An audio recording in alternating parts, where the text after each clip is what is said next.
his talk on Yau, Tian, Donaldson conjecture singular Fano varieties. Okay, thank you for the introduction. I'd like to thank the organizer for the invitation. It's my great pleasure to speak here. Okay, I will talk about Yau, Tian, Donaldson conjecture for singular Fano varieties based on joint work with Tian and Fano. Okay, so I think everybody knows what this conjecture says.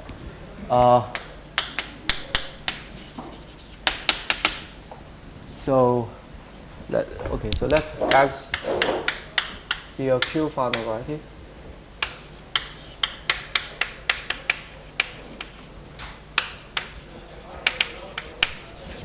And the conjecture says X admits here Einstein metric if and only if X is K-Pauli stable.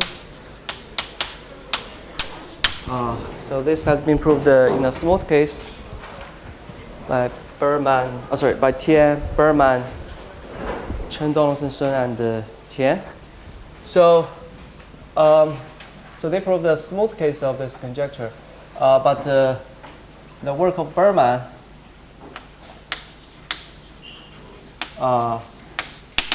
implies that this direction is also true. It's true for any Q Fano variety.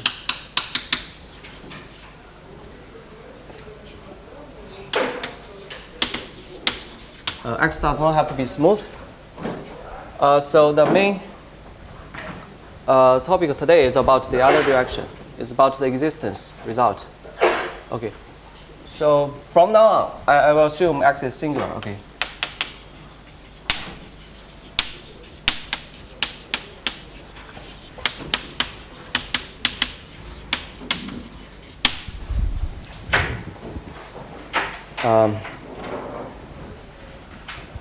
Right. So let me point out some previous result for smoothable so-called Q Gorenstein smoothable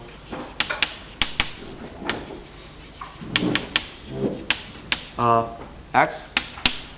Then this is true by work of Sporty, Sun, and Yau, and also appear in my work with Xiaowei Wang and Chen Yangxu. Right. Somehow this is proved by extending the analytic approach by Chen, Donaldson, and Tian to the smoothable case. So another class of variety that this direction is proved is by myself and Tian and Wang. The opposite direction.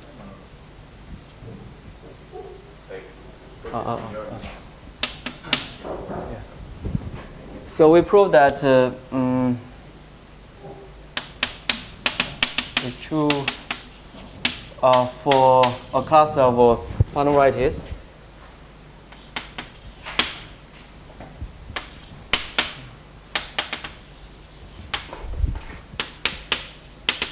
with what we call admissible.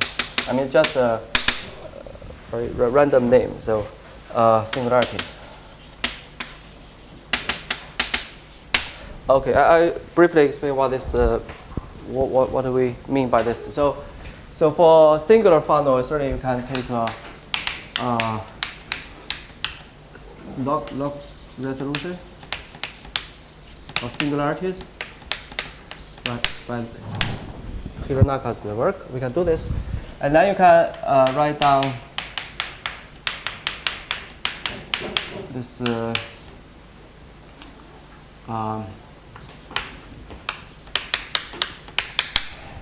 Right, so here mu inverse singular part is supported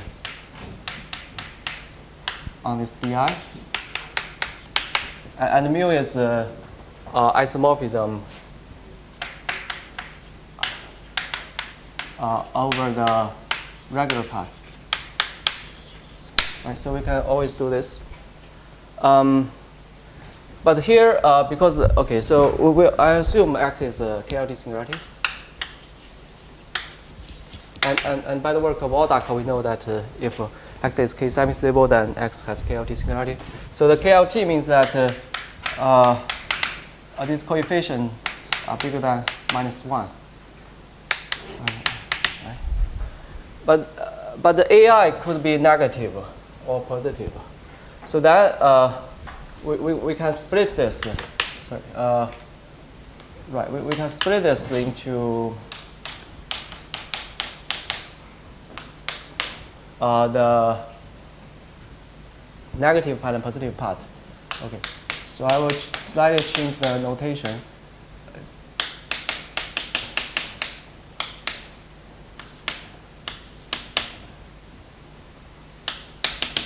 Right. So Fi is the set of Di that has a negative coefficient, and Ej set of Di with a positive coefficient. Is this clear? I just change Di to Fi or Ej depending on what the sign of the coefficient. So Bi should be now from 0 to 1, and Aj is strictly bigger than 0.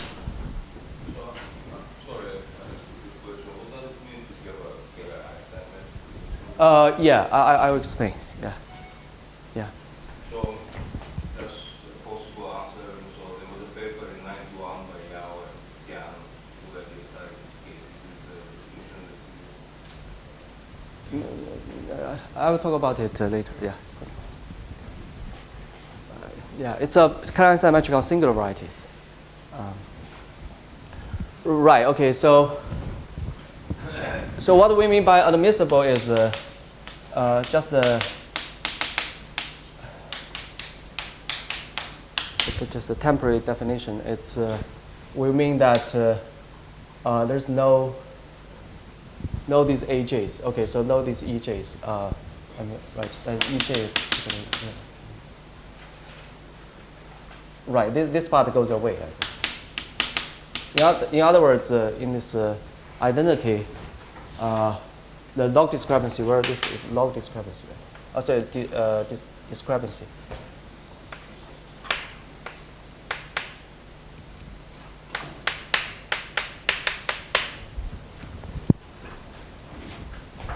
Right, so in other words, we assume this, it's a little confusing, so the notation a little confusing. We assume this A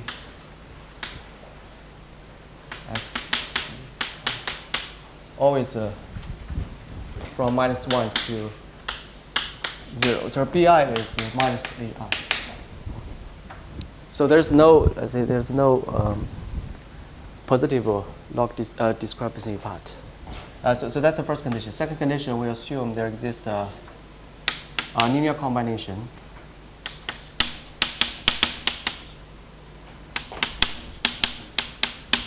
such that this minus d theta is mu ample, relatively mu ample. Right. If there exists such a smooth resolution of singularities, then we call it admissible. I mean, there's a class of singularities that is admissible. For example, two-dimensional quotient singularities. Yeah, because you can take the minimal resolution. And this definition, your Y is projective. Yeah, projective, yeah. Because otherwise it's different definition. Small resolution. Yeah, we assume, yeah, it's a projective resolution, yeah. And assume this is simple normal crossing divide. Yeah. Yeah. I mean, this is, and you can also find some other examples. For example, if you look at the cone over a Fano manifold, where L is a multiple of Kx, then this has this kind of admissible singularity if and only if this multiple, I guess it's bigger than less equal than 1 or something. Yeah. So you have a class of singularities. Yeah. So the idea to prove this is to prove you have some Klein metric with singularities on y, and then you take a limit to get Klein metric on x. So I mean that's a rough idea, but today I will focus the recent result we proved.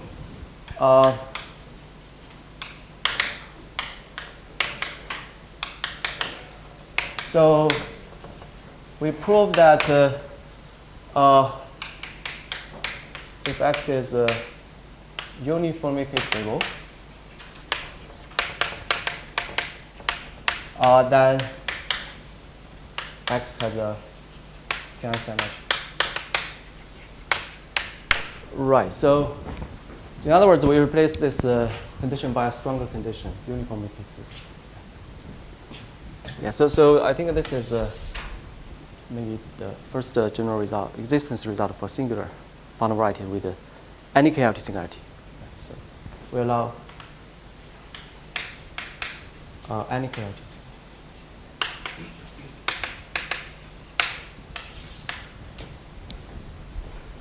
Okay, so my goal is to give you some sketch of the proof. But before doing that, maybe I should recall what is the Klein metric I'm talking about here. I mean, yeah. So I guess yeah, you can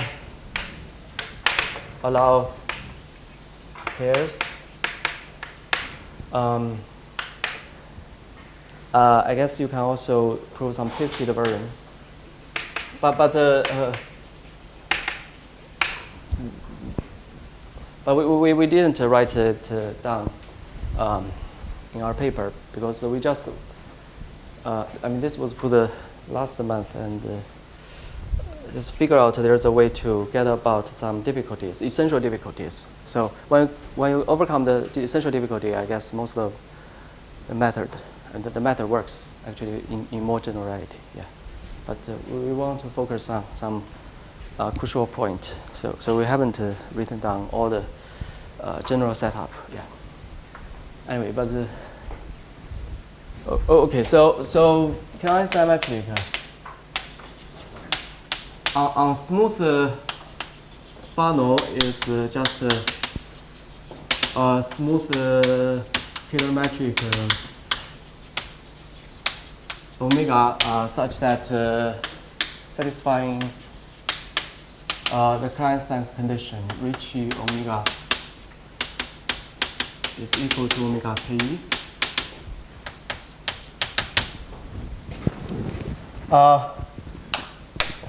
I mean, you can calculate the Ricci curvature of a smooth kilometric, and there's a simple expression.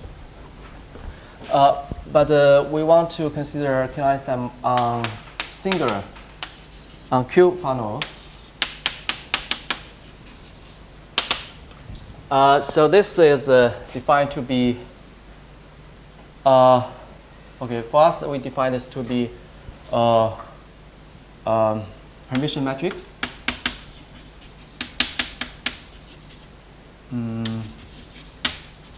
On the anti-canonical class. So here minus px is Q Katia is a Q line bundle.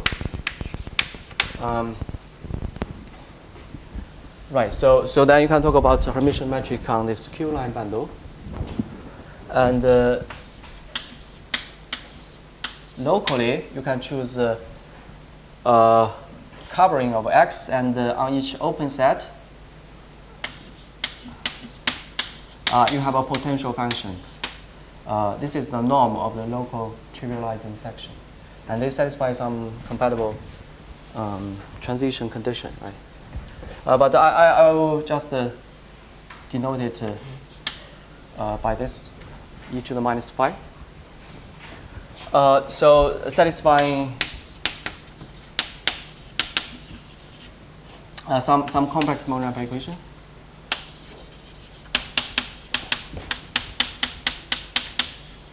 Okay, let me write it down, but it's not very important for this talk. I mean, apparently this is locally defined function, but you can make sense of this globally. What this essentially says is that, okay, I guess I need to assume satisfying this in a pluripotential sense.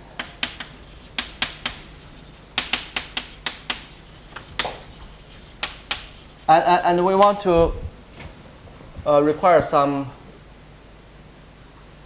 regularity. We assume phi is smooth on a regular part of X, and the phi is bounded. You can even assume continuous. If you have a bounded solution, then it's automatically continuous. Okay, so this is how people can talk about Klein metric rigorously. But what this means essentially is basically saying that if you define this to be the so-called Chen curvature, curvature form, curvature current,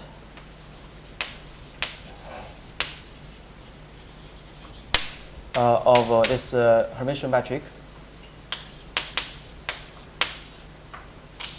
then these conditions is equivalent to saying that omega phi is a smooth Klein metric on the regular part of X, and you can see phi is bounded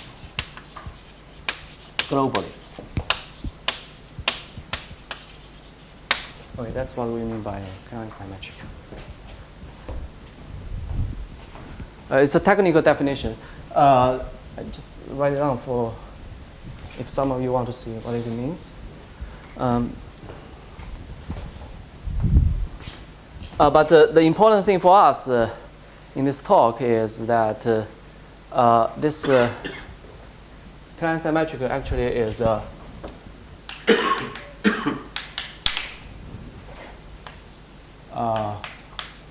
is a critical point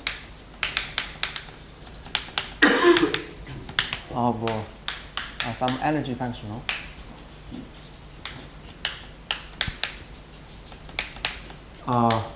Actually, there are two energy functions for the Mabuchi energy. Equivalently, you can look at Tian energy. They're named by the authors. Consider this energy first, maybe. Right. So in this talk, I will use the Tian energy. Although Mabuchi energy will play a role in the proof. Right. So let me roughly write out what is Tian energy. This consists of two parts. So this energy is defined on the space of Kähler matrix, on the space of Hermitian matrix.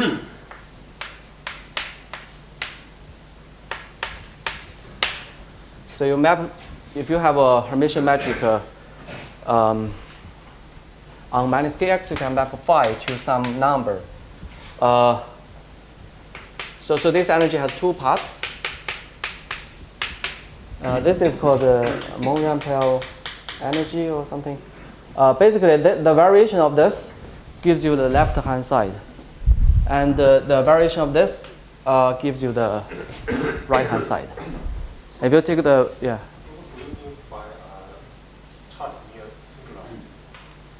you can still define.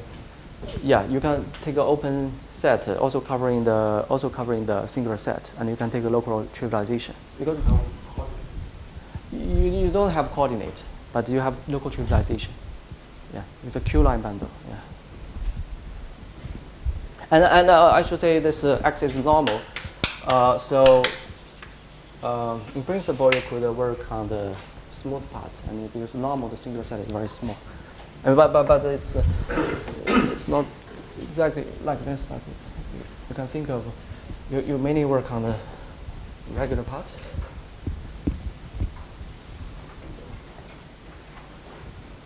Right. Okay, I will now sketch the proof for our result. Any questions so far?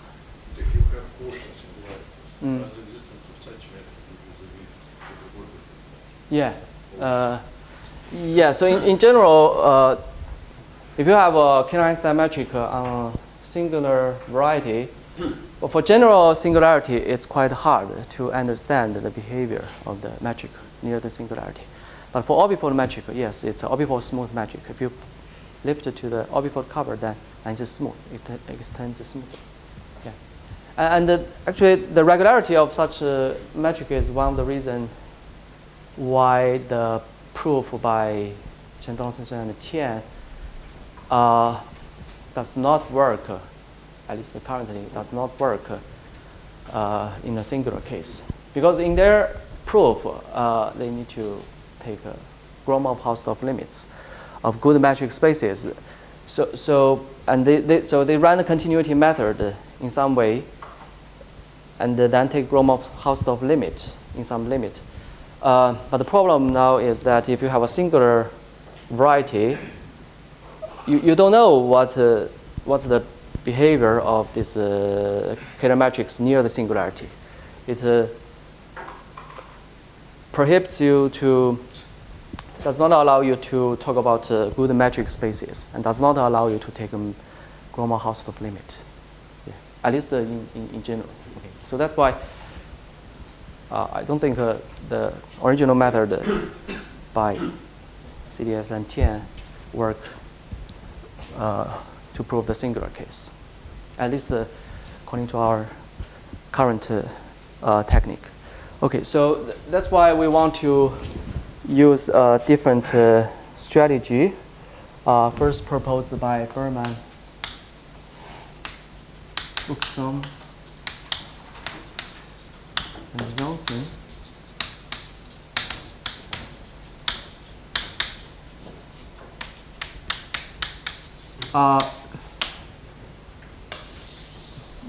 So they proposed the approach to study the existence of K-Einstein metric on K-stable variety. But their approach currently works for the uniform K-stable case.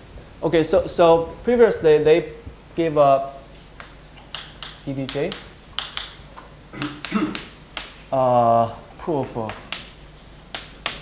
of YTD for uniformly K-stable smooth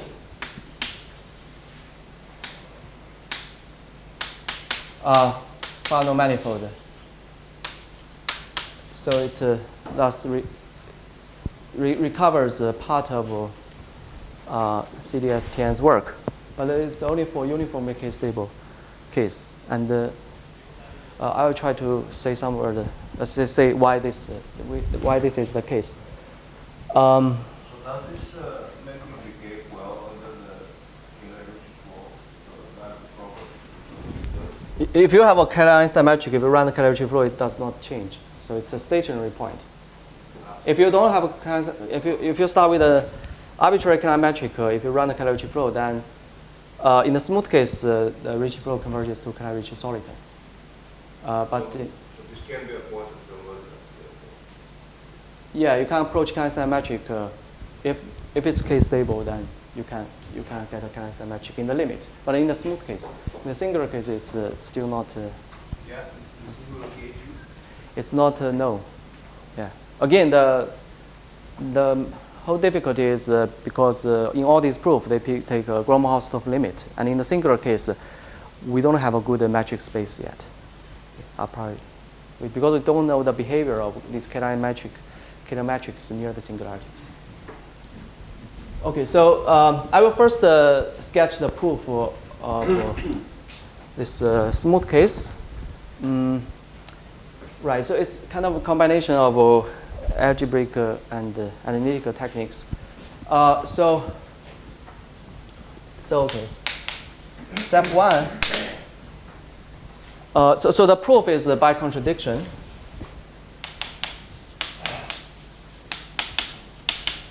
Actually, the original proof is also proof by contradiction. So you assume, assume x does not. Okay, before I do this, maybe I should write it here. So there actually is a criterion for the existence of Klein-Stein metric, but it's an analytic criterion.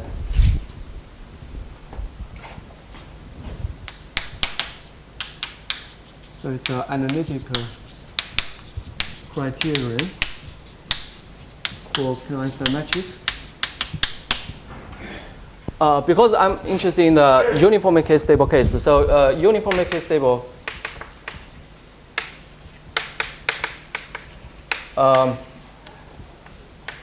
implies the automorphism group of X is discrete. So I only state this in the case when automorphism group is discrete. Just the identity component is just a single point, single element. So assume this is true, then X has a Klein-Stein metric if and only if X, the spin energy, is proper on the space of kinematrics. So here, sorry. Okay. So this is the space of so-called finite energy Hermitian matrix, positively curved Hermitian matrix.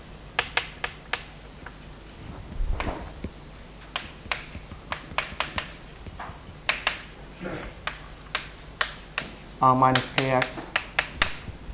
So this is some like a technical regularity assumption, because you can, as I discussed here, so this Klein-Stein metric problem is a variational problem. So basically, you are looking for the critical point, and people would like to use the variational approach by taking minimizing sequence to get a critical point. And then usually, in order to do that, you need to enlarge your space to a bigger space. Instead of just working with a smooth Hermitian matrix, you enlarge this to be the set of finite energy Hermitian matrix. That is, this is allow you to take some limits to get some weak limit, and then you try to improve that, improve the regularity of the limit to get the real Klein-Stein metric. Okay. That's the usual approach in the variational calculus. So what does this proper mean? Proper means that proper means that D is bounded from below by some epsilon times some energy functional on this space. So where this J energy is another energy, it basically measures is kind of norm for the Hermitian matrix. Right. So the picture actually is quite intuitive. So yeah, you should think of this as some infinite dimensional space. And you have some energy defined on this space. And actually, this energy is quite nice. It's a convex energy. And you try to look for some critical point. Actually, if there's a critical point, because it's convex, it's a minimum point. So the properties means that, right, so you define some norm on this space. So for any Hermitian metric, you define some norm which is strictly bigger than 0, if it's non-trivial. Then as phi goes to infinity, this j also goes to infinity. It's just like a nth of this potential in some sense. And then the proper means that as j goes to infinity, then d should also go to infinity. Right? Because if you have this kind of shape, then you would expect there exists a Einstein metric. On the other hand, if the energy is not proper, that means as j goes to infinity, the d will not go to plus infinity, maybe go to minus infinity, or even just the bounding. It's quite intuitive. It's a Euro picture in the variational approach. Right, so this is due to, in the smooth case, it's due to Tian, many people. Okay, so Tian, Zhu, okay, I would take me some time to write down all the names. But in the singular case, which is the case we are considering, so it's due to Davash, and the other group is Dineza, Uche.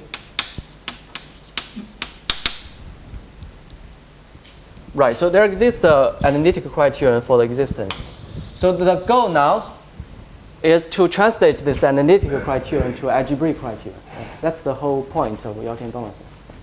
Right. So the Yau, Tian, Donaldson basically says the existence of Einstein metric is an algebraic property. So here it's an analytical criteria. So now you want to translate this into algebraic property of X. Basically the stability condition, K stability condition. Okay, now we want to sketch the proof first. Okay, so assume X has no Einstein. By this analytic criterion, this is saying that X is the Tian energy is not proper. Right. So we already have this analytic equivalence. Okay, then the first step is to construct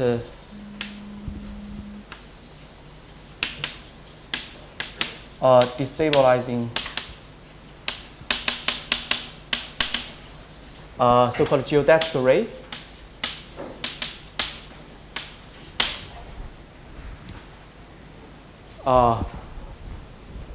For this Tian energy, let's say. Right. So what does this mean? So you see, if the energy is not proper, then you would expect this energy will go to does not go to plus infinity as j goes to infinity. So then you should be able to find some direction such that you can draw some so-called geodesics in the space of this Hermitian matrix such that this energy is decreasing. At least it's not increasing. Right? So I just say roughly because this is now standard notation. But what this means, geodesic array means that rigorously means that you can think of this as a Hermitian metric on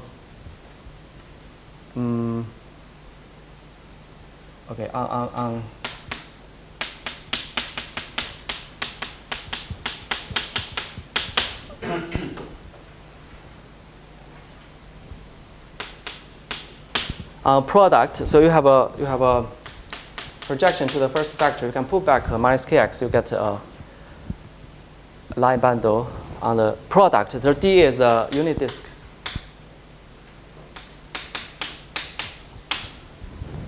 And you can think of geodesic array phi as a Hermitian metric on this line bundle. But now you require to be singular Hermitian minus the metric. such that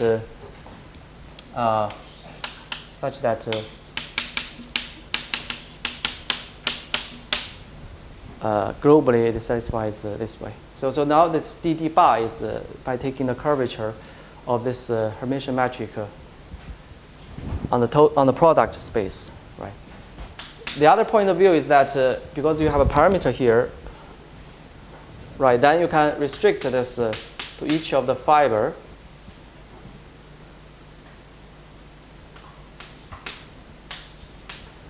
Then this would be a Hermitian metric on that fiber. And as you change this parameter z, then you see you get a path, actually a ray in the space of matrix. Right, so that's geodesic array with respect, you mean here? I mean, geodesic with respect to LP metric. With respect to this Mabuchi metric. Yeah, you can define some Riemannian metric structure on this space. Actually, it's it's a completion of some smooth infinite dimensional Riemannian metric space. So you can this geodesic array is the geodesic in that metric sense. In the metric sense. Yeah, but this is the first condition. The second one require this DD bar phi to the n plus 1 is equal to 0. So it should satisfy this so-called homogeneous complex Monge equation. Okay, so The metric is the L1 metric or right. So I guess it's the L1 L. I guess if you have a geodesic array, then it's a geodesic array with respect to LP metric for any p bigger than 1. So it's not very important which p you choose. Yeah.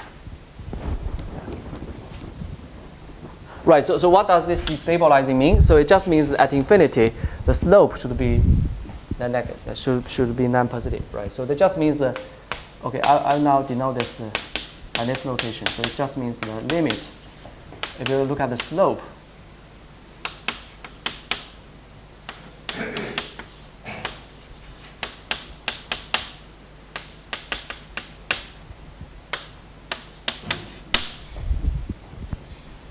Right, so it's just the slope of this energy at infinity should be less than or equal to 0. Right, so that's what we mean by destabilizing. Okay, so we find some object, some destabilizing object, but our goal is to find a destabilizing algebraic object, right? So we want to show that if x does not have Klein-Stein metric, then you can find some test configuration such that the Futaki variety is less than or equal to 0, right? That's the goal. So now we find some geodesic array.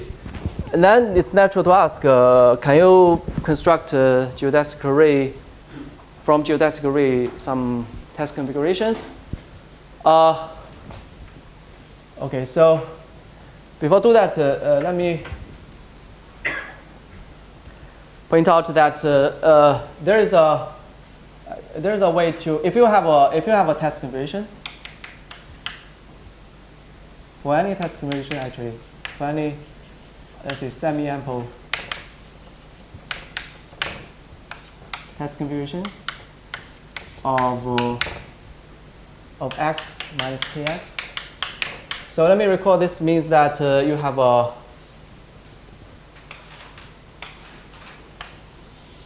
flat family over C, such that this family is C star equivalent. So C star can lift from the base to the total space, and they have a polarization, which is semi-ample, such that on the generic fiber,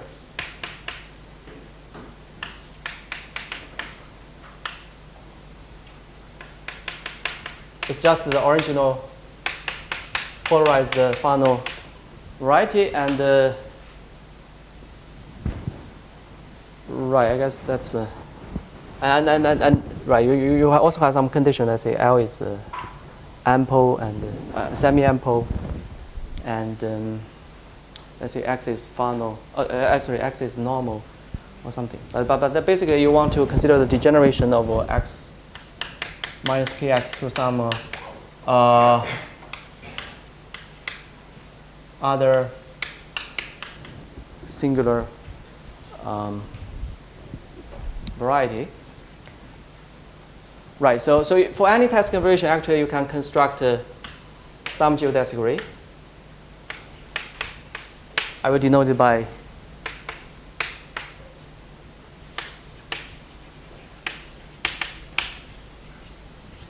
just the phi xl. Right, so you obtain this by solving this equation. You can solve this homogeneous complex Morgan equation with some boundary condition. You can prescribe any boundary condition. You start with some smooth kilometric. You solve this homogeneous Morgan equation. Then you get some geodesic array in this sense. Okay. And moreover, for this geodesic array you obtain, you can show that the slope of the Tian energy at infinity just by definition is given by this, is actually the so-called Tian invariant of the test configuration. Here, this Tian invariant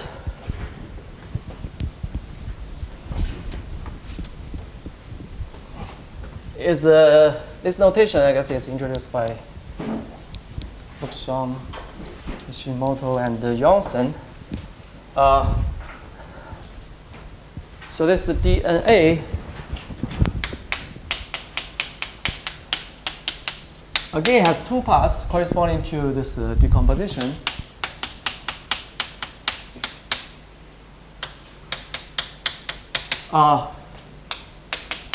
Where this DNA XL is now it's defined algebraically, so it's defined to be the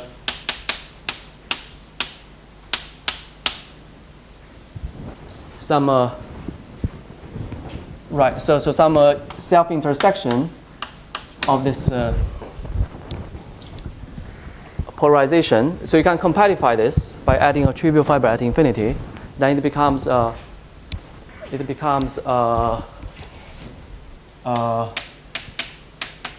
family over P1, and you can take the top self-intersection of this polarization. You get a number, right? And the other part is also algebraic. So it's equal to the log canonical threshold of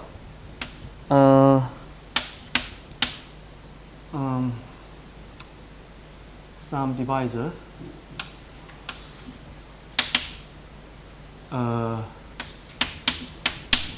Something like this. So where this D is equal to minus K minus L, something like this.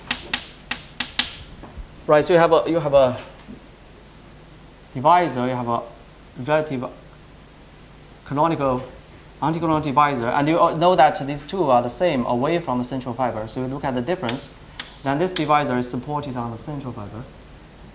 So you think of this as a V divisor, Q divisor, and then you look at the log canonical threshold. Right. So this is the inf, the sup of T, such that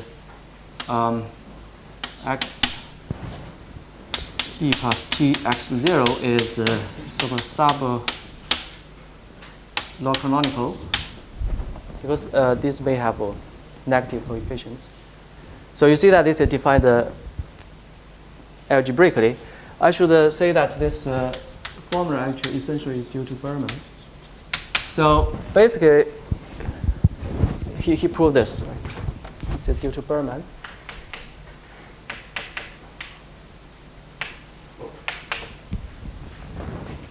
So then we know that if this geodesic array comes from a test configuration, then basically we are done, because you know that this is less than or equal to 0, so you know that D invariant is less than or equal to 0. So which means that this is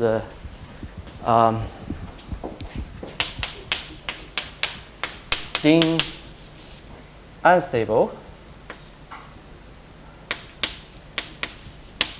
So we say that Ding is we say that X is Ding stable if actually I'm interested in the uniformly case. Uniformly case Ding stable if its Ding invariant is bigger or equal than epsilon times J and A L. There exists some epsilon bigger than 0 such that for any test conversion of X minus X. Right. So we also have this notion of Ding stability, but the good thing is that the Ding stability is equivalent to K stability. That corresponds to the fact that this Mabuchi energy plays the same role as Ding energy in this kinetic diametric problem, right? So this is the theorem by, in a smooth case, it's by Berman, Buxom, Donaldson, and in a general KLT cases by Kendo Fujita. So they prove that, okay, so I only consider uniform case. Uniformly K stable is equivalent to uniformly Ding stable. Okay, so now if you combine all this, then we are done. Because if there is no kinetic then you can construct destabilizing geodesic array. If this geodesic array comes from the test configuration, then this Ding invariant is less than or equal to 0. So it's not Ding stable because the right hand side is always bigger than 0. If X is not trivial, if the test configuration is not trivial, then it's strictly bigger than 0. Okay, now the question, now the problem is that in general, this geodesic array does not come from test configuration. So it's a transcendental object. So we are not done yet because this may not come from test configuration. Okay, then what they do, the BBJ construct a sequence of test configuration by blowing up the multi-ideal sheaf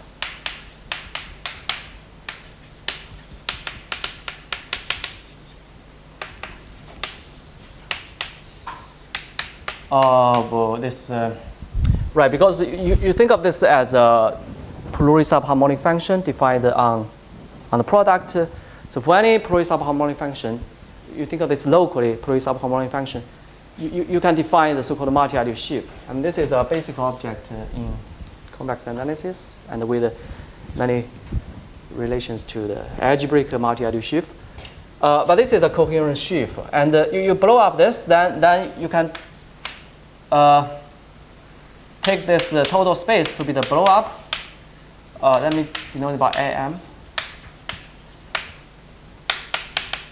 of the product, and you take the polarization to be the pullback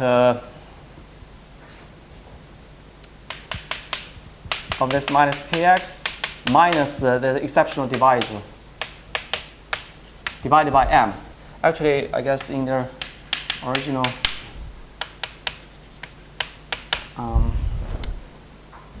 written up, there's some shifting of this m, but it's not very important because in the end we want to take m to infinity. Right, so this is the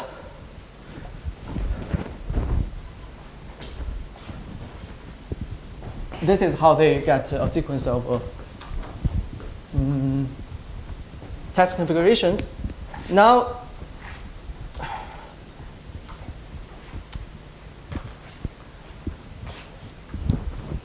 what can we do? Step 3. Okay, remember we assume, we will start by assuming that X is uniformly K stable, which by this is equivalent to uniformly spin stable. So, which means that for these test configurations, this is bigger or equal than epsilon times J and A XM LM, right? That's our assumption. But now this is two parts. This is minus E and A. Okay, let me just put them here. This one is also two parts. But somehow you also have this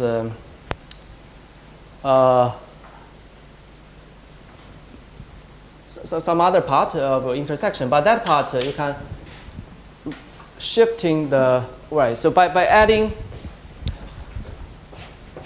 right. So if you have a polarization here, you can add this by some pullback of the central fiber.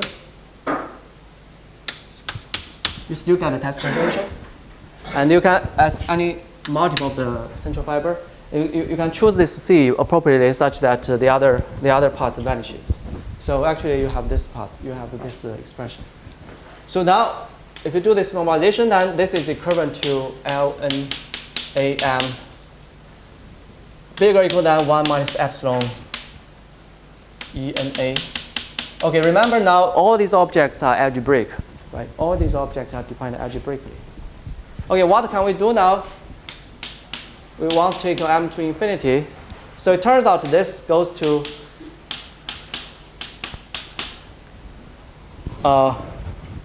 this one. Remember this test configuration is constructed out of this geodesic array.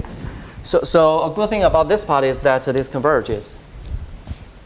All the trouble comes from the other convergence. If the other part converges, then life would be much easier. But, right, so this is equal to chi m, Lm. Right, right, so if this,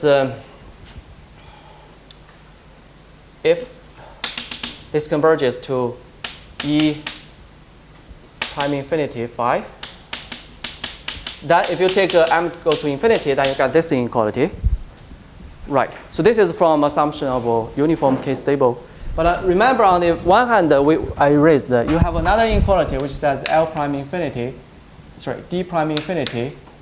Phi is less than or equal to 0. What is this? This is minus E and A phi, sorry, minus E phi. So this is the slope of this energy at infinity plus L prime infinity phi.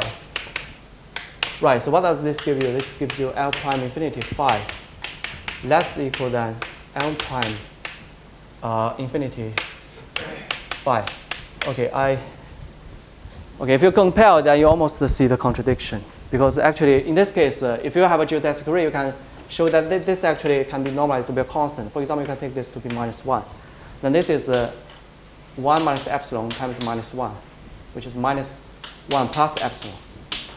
So here, you get a geodesic, destabilizing geodesic such that this slope is less than minus 1. Here, you get it's bigger than minus 1 plus epsilon. Contradiction. Right? So that's the proof. If this is true.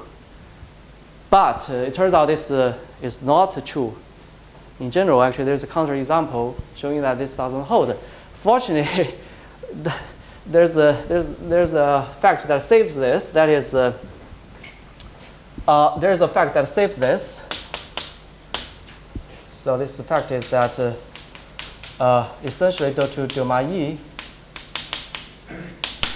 Domailly shows that if you consider this test, this multi-ID shift, then right, so then you can use this multi-ID shift to construct some PSG function out of this holomorphic functions, L2 sum of holomorphic function. It turns out this phi m is bigger than or equal to 5. Okay, so here you should think of this phi m as a geodesic array associated to this test conversion. So this is gamma is square result, and but this implies this is bigger than or equal to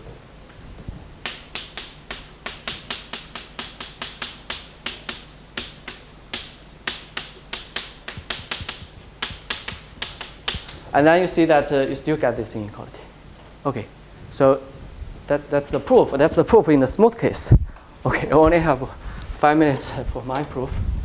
But you see, where's the difficulty now? The difficulty is that most of the part work in a singular case, except this one.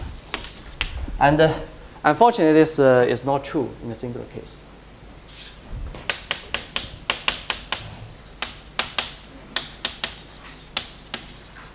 Okay, then what can we do?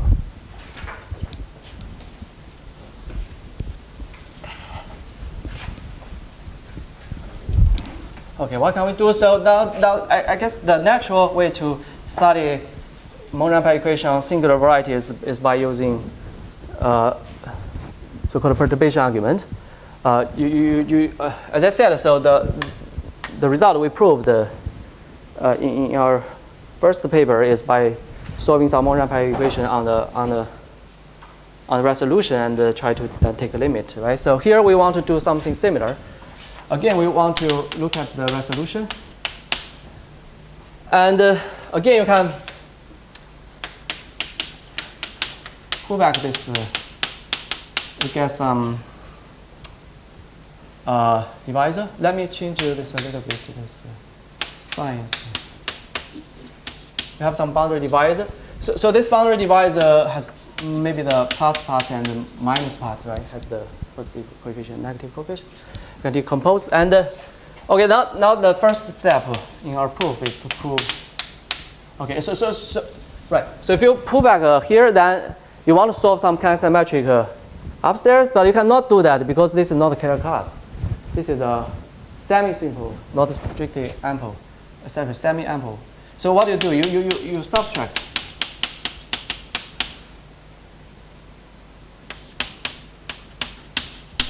some linear combination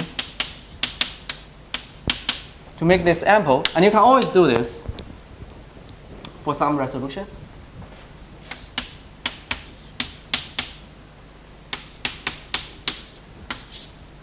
And you call this part B epsilon. Okay, the step one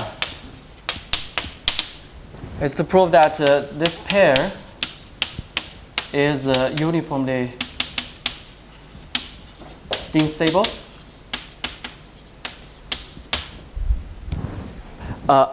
Again, assuming X is uniformly unstable downstairs, you want to prove Y is uniformly stable with this boundary. Okay, how to prove this? Use the proof is use the evaluative criterion.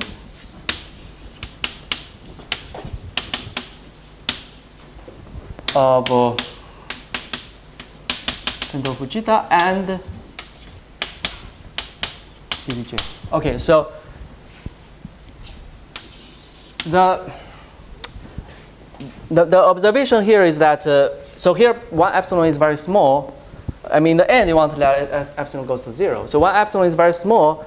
You still have the positive part and negative part. So this is not effective divisor. This is a sub-KLT pair. So Fujita proved this evaluative criterion for any KLT pair with effective boundary divisor. They also prove it more generally for some positive twisting. But here we have a negative twisting for some component. So the main observation here is that it still works. This evaluative criterion still works. Okay, and but I don't know how to use Fujita because Fujita proved it by running MMP and proving that this invariant decreases along MMP, and in the end you get some special test configuration. And then if you calculate on a special test configuration, you got that. But I don't know how to run MMP. I don't know if it's true that you can still run MMP for this non-effective pair. Negative coefficients may cause problems. Yeah, it may cause problems. So that's why we don't use his argument. We use their argument. So we just carefully check their argument. It still works for the non-effective case. Okay, so that this is done. Okay, now what you can do now, you may want to construct a Klein metric on this pair, but the trouble again is that you have negative coefficient. If you can do this, that would correspond to Klein metric with a cone angle bigger than 2 pi. And this is still not known whether one can do this or not. But that's exactly what we did in our first paper. We construct Klein metric on this pair, because in that case you don't have that second term. Okay, so we don't do this, but then what we do, we basically run all the arguments of VBJ. So we find a destabilizing phi,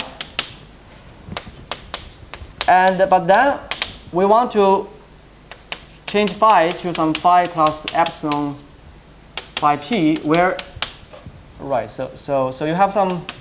Right, you can split this into 2 parts, maybe. Okay, so you can construct some almost destabilizing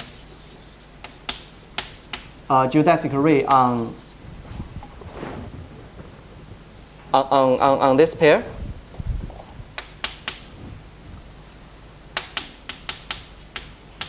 Right, so we need to make sense of this rigorously.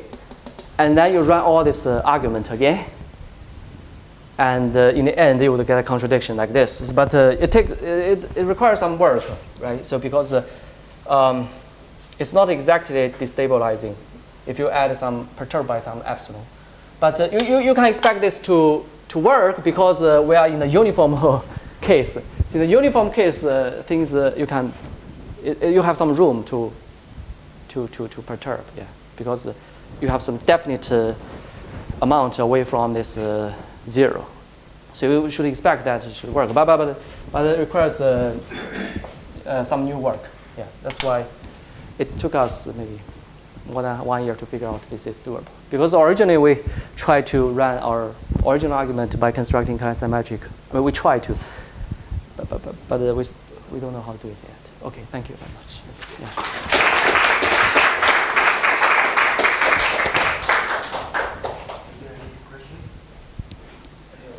Yeah. So this B minus, that causes all the trouble. Yeah. So if there was no B minus, then right. It's still not very easy. Like in our previous. But there is always such partial resolution where Y has terminals. Right. Terminalization. Yeah. Use that. So Y is not small. Yeah, but the problem is I mean, yeah, if you want to use this approach, one still needs to construct some Klein metric on Y with some singularity along this boundary divisor. Right, so suppose you don't have this part, then you should get some Klein metric. Geometrically, you should get some Klein metric with cone singularities along this divisor. Anyhow, it's a much easier case. It's if you develop your techniques, so you can work not with smooth Y, but with Y with terminals. It's still not very clear, because if you want to do that, one still needs to take some limit as epsilon goes to infinity, as epsilon goes to 0. You want to take a limit of this singular Klein matrix. But if you just have terminal singularity, the terminal singularity could still be quite complicated, and we still don't know the behavior of the singular Klein matrix along near the terminal singularity. So it's still not clear how to take the Gromov positive limit. Yeah. If one can do that, then yeah, you can prove that. One can prove that. General case.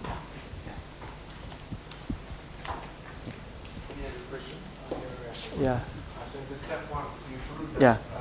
the pair is uniformly stable for epsilon sufficiently close to. Yeah, exactly. For epsilon equals sufficiently small. Yeah. Yeah, but so this uniform constant also depends on epsilon, or is it also uniform with respect to epsilon? Okay. Yeah. Sorry. This epsilon confuses with the previous epsilon because So originally you have this uniform case stable of X. So you have, maybe I change to delta. Okay.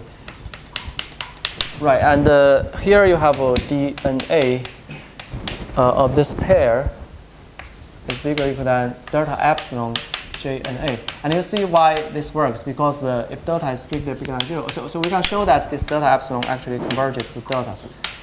So because this is bigger than 0, so you can get uniform, uniform with respect to epsilon, yeah. yeah, again, it's fortunate that this works. It's fortunate that we have this validative criteria. Because the y and the x, they are birational. So if you look at the valuation space, they are the same. That's why this works. If you look at the set of task conversion, it's not so clear. Yeah. Yeah. That's the reason why this is useful.